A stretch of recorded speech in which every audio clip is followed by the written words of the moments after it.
Drôle d'époque avec Éric Revel. Lui, il n'a pas passé sur une boîte auto, mais sur une boîte manuelle, évidemment, son permis. Exact.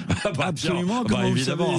Je m'en doute. Il n'y avait pas beaucoup de boîtes auto à votre époque. Je crois que c'était une Renault, peut-être une R5. Il y avait beaucoup. Alors c'est vrai. Oui. C'était il y a quand même quelques petites années, ça.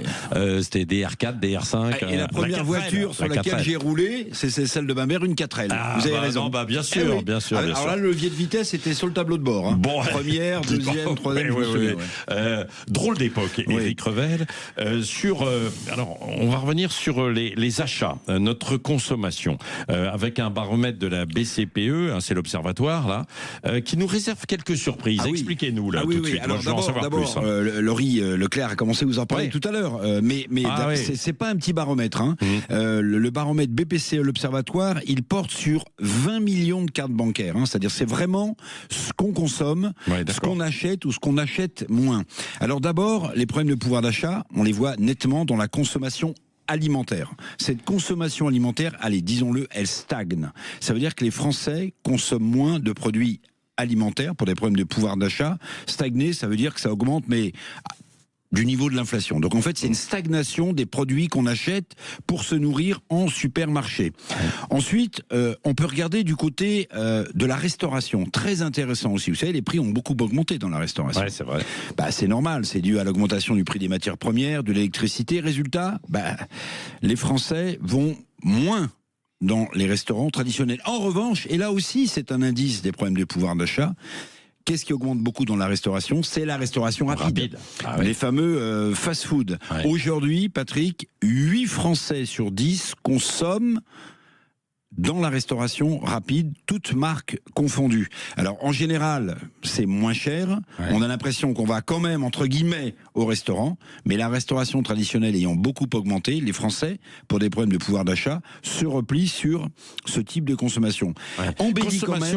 Consommation de restauration rapide, qui peut être dans les restaurants comme il peut être livraison. Parce que ça a un prix quand même, en fait, une envolée assez considérable. Je voulais pas citer la marque, mais on la connaît tous. Mais bien sûr. Bien sûr. Alors, il y a d'autres marques qui sont mises en place, bien sûr, pour pouvoir livrer un petit peu partout. Mais il y a quand même une embellie, parce que je sais qu'il y a beaucoup de boulangers qui nous écoutent le matin. La boulangerie, alors il y a aussi des chaînes de boulangerie, mais la boulangerie, elle résiste mieux dans cette grande difficulté de consommation, puisque les achats dans les boulangeries progressent de 3,5%. Voilà. On préfère aussi aller acheter parfois un sandwich le midi, aussi pour des problèmes de pouvoir d'achat. Et donc, ces achats dans les boulangeries progressent dans notre pays. Je le dis d'ailleurs aux boulangers, moi aussi j'y vais de temps en temps quand même sur des sandwichs. Ils sont de plus en plus chers. Non, je ne sais pas si vous l'avez remarqué, mais 6, 7, 8 euros, parfois certains sandwichs, un peu chers. Bon, en revanche, ce qui baisse, et c'est l'une des grandes surprises, c'est les produits des plateformes, les produits chinois. Voilà, c'est ce qu'on appelle l'ultra fast fashion dont parlait Laurie tout à l'heure. Bon, les plateformes les plus emblématiques, c'est Shein et Temu, évidemment. Alors, c'est absolument incroyable ce qui s'est passé l'année dernière, d'après ce baromètre, puisque en 2023, la progression sur ces sites, c'était 49%. En 2024, c'était 62% de hausse. Et là, patatrac, recule sur ces plateformes de 2%. C'est une rupture totale. Alors, est-ce que c'est dû à une prise de conscience éthique des consommateurs? Ces produits viennent de loin, leur bilan carbone n'est pas bon, ils sont produits dans des conditions sociales complètement folles. Ou est-ce que c'est dû aussi à l'impact des différents scandales autour de ces produits, vous vous en souvenez? En tout cas, cette consommation-là recule. Et puis, du côté des loisirs, c'est incroyable ce qui se passe aussi, Patrick. Chute absolument vertigineuse des places de cinéma. On reculait de 13% en 2024, on recule de nouveau de 16% en 2025. Ça veut dire qu'en 2 ans, l'achat de billets dans les salles obscures s'est pas effondré de 30%, au profit de quoi? Des dépenses en vidéo de films à la demande, évidemment, je ne cite pas de plateforme non plus. Les jeux vidéo connaissent une année de recul également, on consomme moins de jeux vidéo.